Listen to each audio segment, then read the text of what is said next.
Sunset Overdrive is now 10 years old. It was released in 2014, and so the question might be asked, why am I making a video now? Well, I was just bored and I found myself playing the game again. However, the answer to the question, should I try it 10 years later, is yes. There is no other answer, it's just yes. Honestly, this game is such a blast, and even though it was released 10 years ago, it still holds up to be one of the greatest single player games ever, at least in my book.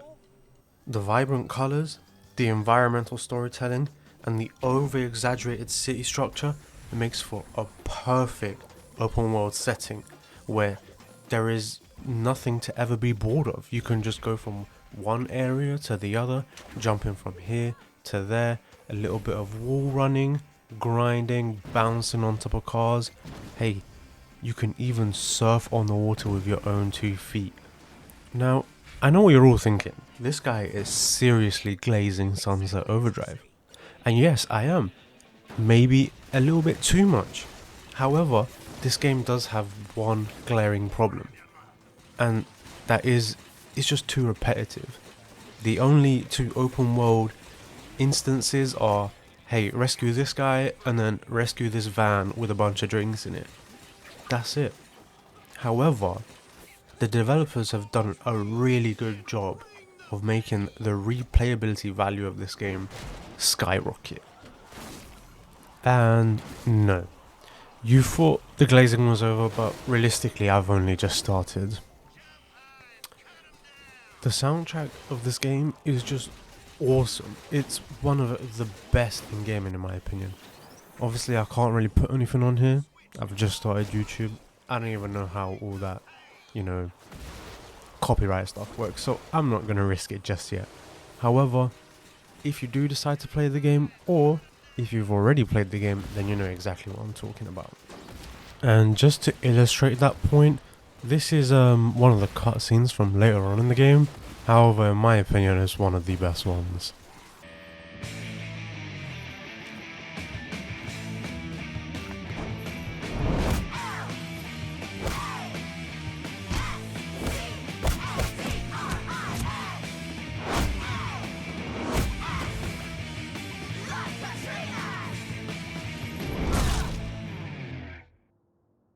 And apart from the music, one of my other favourite things about this game is how unserious it is.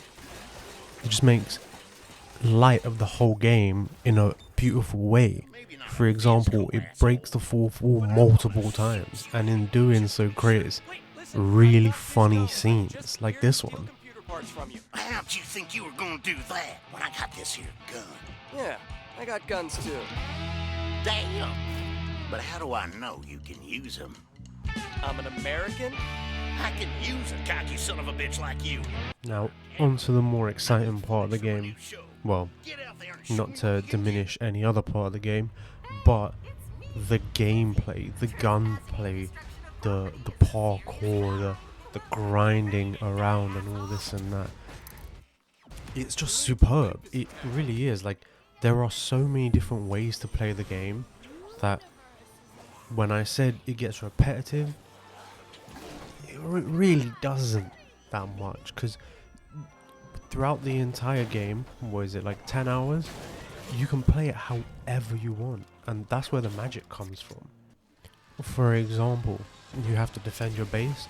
What better way than jumping on top of traps that explode into fiery traps?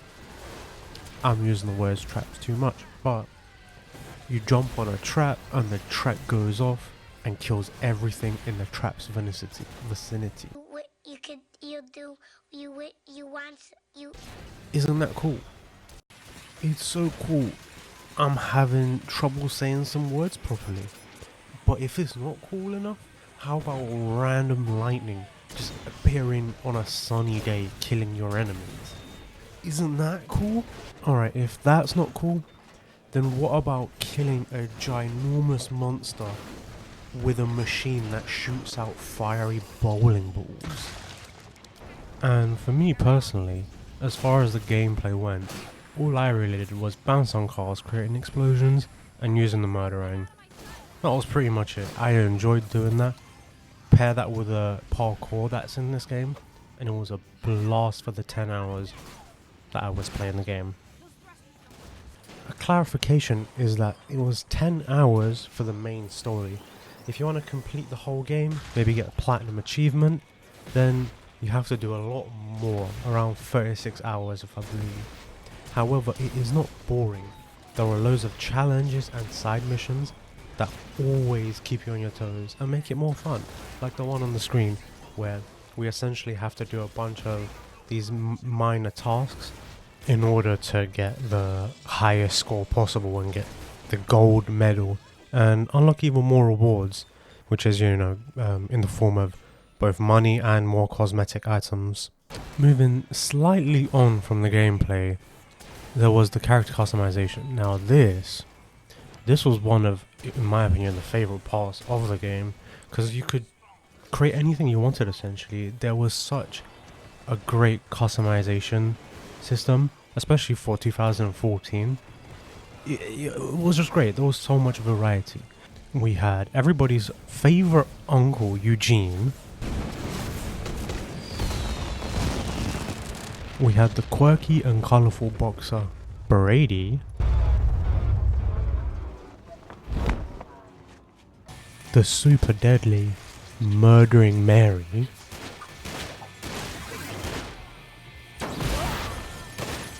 And finally, the super samurai warrior, Wendy.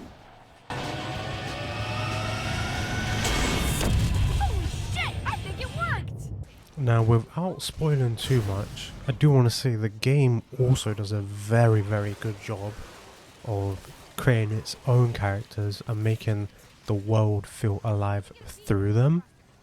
And yeah, this is just one of the groups that you come across in Sunset City, and well, I'll let you see for yourself. Healed Ignatius, Bargathian offended, a paladin caused a fire. Thought if he could help Ignatius shed his virginity. Quiet!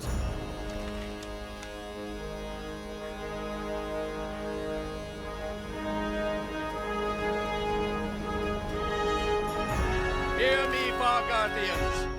Victory is ours this day, and it would not be possible without our champion. And of course, alongside this really cool cast of characters, you have a vibrant city with colours around every corner, collectibles, ways to interact with challenges. It's just done so well, especially this little Tokyo area that you're seeing in the video right now. It's so well designed, like it's got colours everywhere. You can grind from here and there, wall run, jump on water to bounce. I don't know how to explain it. It just, when you play the game, it's so fluid that you almost just like you sink into the game yourself. Look, all of this is to say that the game runs superbly, and it's designed in such a way that you want more while playing.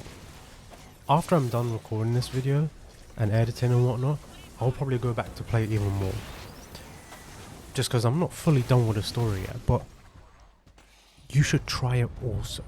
It's too great not to. If you have already tried the game, you know what I'm talking about, and therefore you're just watching this video to confirm what you already know. The game is awesome. And if you haven't, I'm not going to say any more, because it will just be spoilers, and also you should find out for yourself.